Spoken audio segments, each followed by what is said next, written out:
not another electric shower video, Bootsy. I haven't seen this one before, so I picked it up. I don't know if there's anything wrong with it or not. It's got a button. It's stuck. There it is. It's got a temperature knob. It's got a 3-point cold, eco, and high. It's the same as every other non-pumped electric shower. It's an Aqua Profile Plus Heatstore. Heatstore, I think, is the brand. Aqua Profile Plus. I think Heatstore is a shop. Model number 535-63230. There's a serial number there. Safety precautions, whatnot. It's got a big chunk chopped out of here where I presume the pipe work originally went into it, and I'd say there's a cable went in there, or yeah, no, I'd say the cable did because there's no screw hole there. The screws are over here. I'd say they put the cable twin and earth in through there. Let's have a look inside. There's no screws in it. Found it in a skip as usual with these things. And I can't say that it looks like one I've seen before, but I think it does. But it's just a little bit interesting. Not very, just a little bit. And I'll explain why.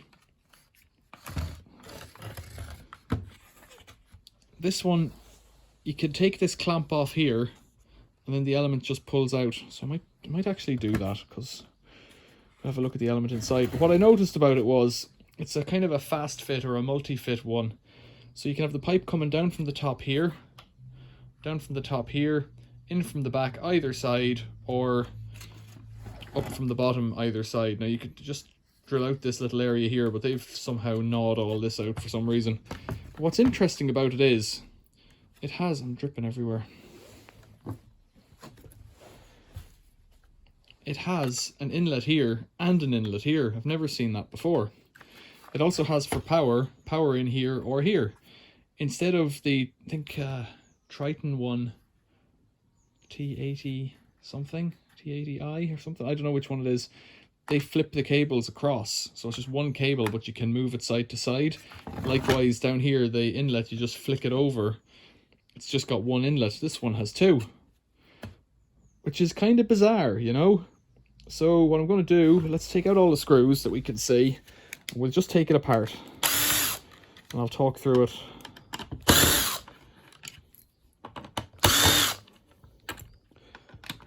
Because I don't know if it works. I know that I don't need it. But if you've got one that's going wrong, it might be helpful. Might be helpful to you if you understand what each component does and how it works, how it goes together. 5214 it says there, so I presume that means last week in 2014, making it not quite 10 years old.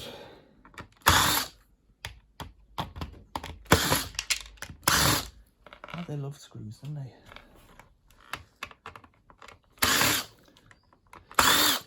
So, I think that's all of them, hopefully. Water has to come in somewhere.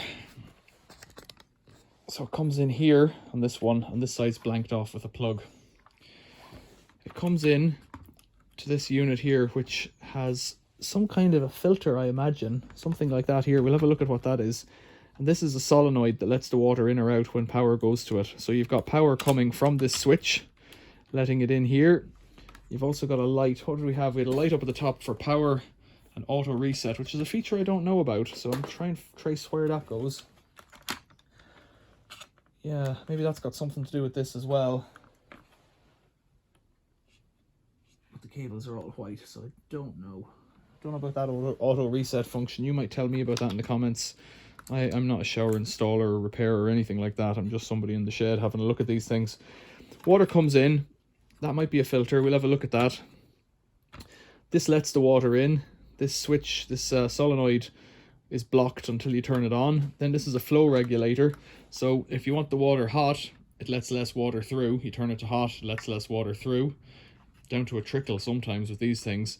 Turn it to cold, the coldest, it lets more water through across the element. The element just has settings for no elements, which is cold, eco, which is one element, and high, which is two elements. So all this knob here does, has two switches on it. Two micro switches, that's all it does, nothing more. Some of them have an on-off switch built into this with another micro switch. This one clearly doesn't. There's a useful spring.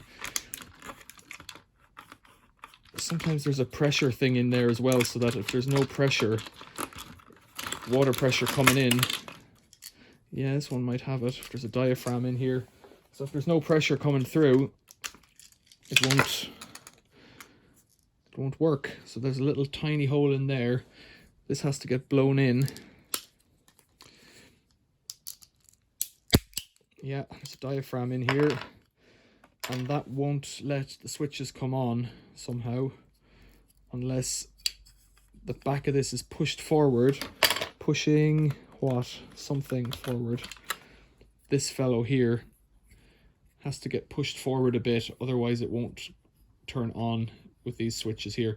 Now it actually looks like only one of the micro switches can be on at a time because of these ramps, so it might have a low element and a high element rather than 1 and 2 on together.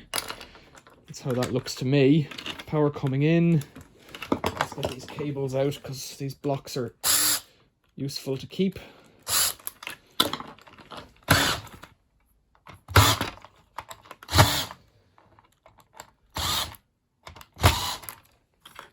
So the power can come in from either side.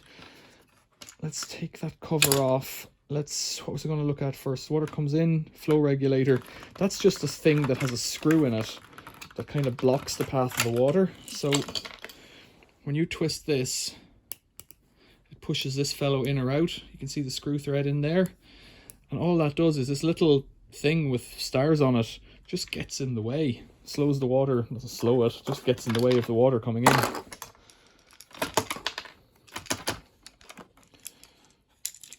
It's not particularly high-tech, these things, you know, but they're kind of proven technology at this point, showers, for some people. That's just a little housing that holds the switch. That switch is kind of handy, so I'll have that. So it's got spade connectors on it, and it's a toggle switch, which means you can click it on and it stays on, and then click it and it stays off. So I'll set that aside for projects as well. This one's very clean. I've seen showers that were a lot dirtier than this, messier. Now, if I tip this up, water might come everywhere. So what I want to do, I get a little bowl or something to put it over. Maybe not. That looks waterproof, doesn't it? Let's try that. Okay, so there as well, that's a shield on the bottom. So that just comes straight out as well. There's water coming out everywhere. Look at that. So that's the element tank here with the element in it full of water. So I'd like to start with this inlet. There's another screw I missed right in there. That might do it. So this is all the inlet side.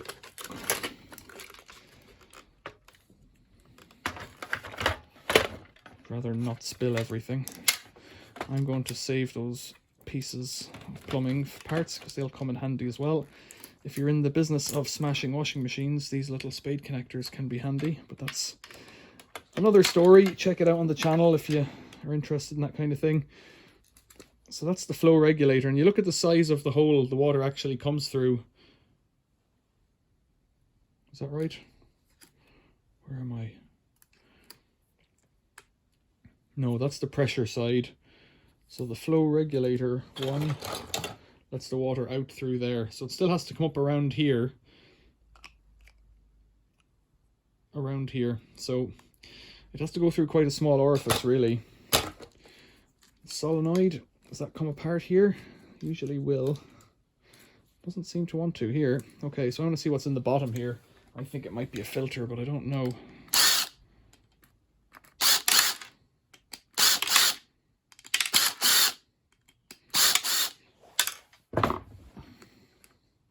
Or it could be this automatic reset thing that has a light, but I don't, there's no electrical connection to it, so I don't really see how that could be.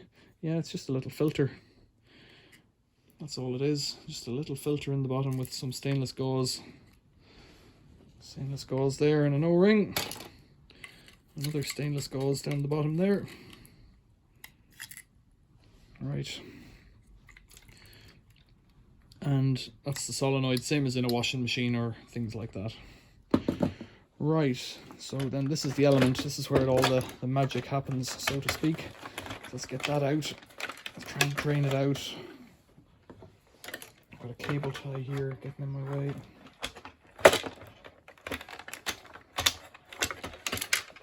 Just don't want this water to spill on my bench, so get the rest of that water out. Hopefully we're good to go. Okay, so up on top, the various switches turn on. Let's see. There's a thermal fuse here. Power comes in to this side of the thermal fuse through either one of the cables. So power comes into this side of the thermal fuse through the cables, the live, and the neutral goes to this side here, straight into this pair of elements. So there's two elements sticking up there, neutral goes into them. Then you had neutrals going down to the solenoid, and then the switches over here turn on one or other, I think, of these two elements. So it takes the power from this side of the thermal fuse, goes down to the switches, and up to here. There's not much more to it then, really, is there? So let's try and get rid of all this stuff, and we can see what we're seeing. See what we're dealing with here. They use nice brass screws on these things sometimes, in this case. And if you ever have no flow, it could be something to do with the switches, the solenoid, or the pressure. And if you have flow but no heat, it can be that the element's burnt out, but I think that's pretty rare. But it can be that this thermal fuse has tripped. And I'll show you how to deal with that. So you get in here, like I have done. You start taking it all apart to get access. You don't need to take it all apart. You just need to get access to these nuts and bolts here. These little nuts. If I could get a grip on them, I'd be doing great, but they're kind of tight. There's a spring washer on it, and my fingers are too big, and it's sharp.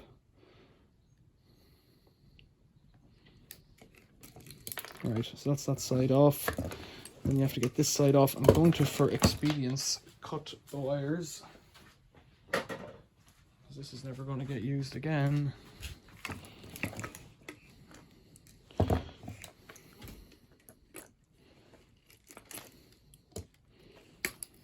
Right, cut those wires off and unscrew this fellow here, which is not held on with a brass screw at all. It's held on with an what looks like an M4 or M5 screw in steel.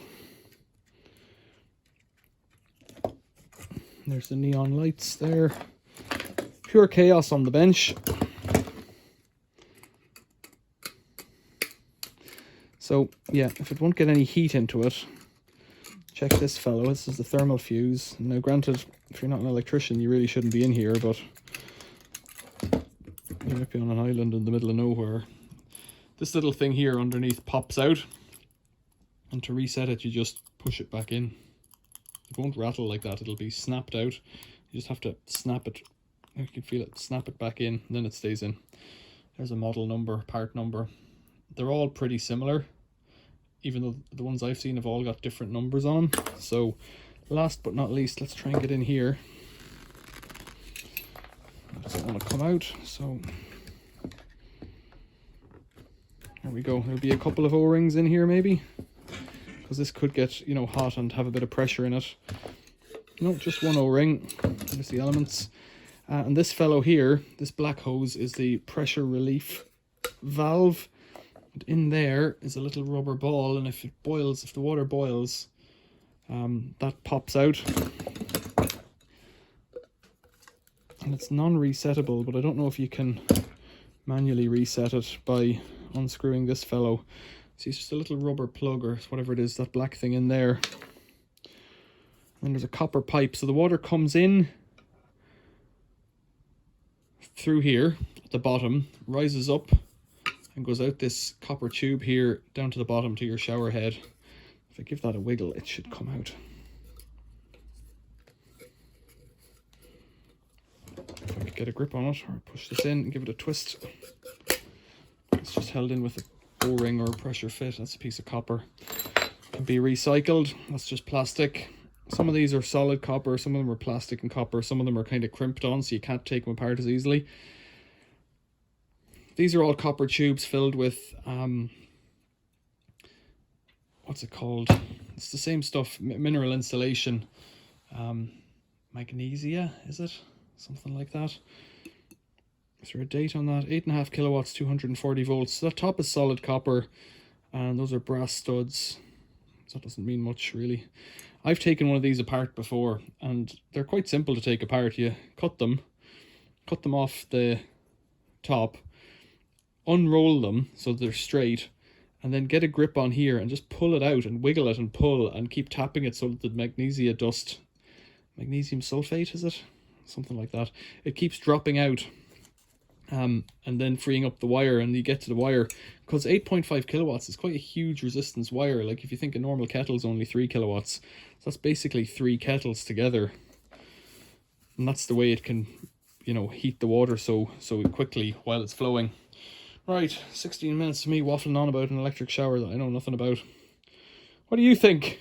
Oh, these things are useful as well. They're micro switches.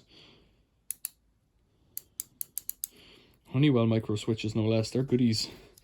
So let's pull those clips off. Sometimes these are welded on Triton showers, but this is a kind of a own brand, I think. So these micro switches, pop them off like that. They're handy for projects as well. And I say that, and I always set them aside, and I don't know when the last time I've used one was, but, you know, someday. And if one element's not getting hot and the other is, like if it's only doing kind of low or eco, could be that one of those has died. You know, there's lots of little things. There's nothing really complicated. That spring there just provides resistance to make it difficult to turn. That's all it does. Weird. No, it doesn't. It springs to let it. It's got a square section on here. It springs open to keep it in one of the 4 positions, or 3 positions, as the case is in this case. I've made a mess. I'll tidy it up. Questions or comments, leave them below. If you've got any questions about this shower, or what might be wrong with your Heatstore shower, just leave it below, because either I'll answer it or someone else will. These videos, for some reason, are quite useful and helpful to people. The other shower videos, I'll put this in the showers playlist on my channel. You can have a look at that if you want. Might be helpful. Questions or comments, leave them below. A like would be appreciated. You know, you could subscribe to the channel as well. Thanks for watching. See you later.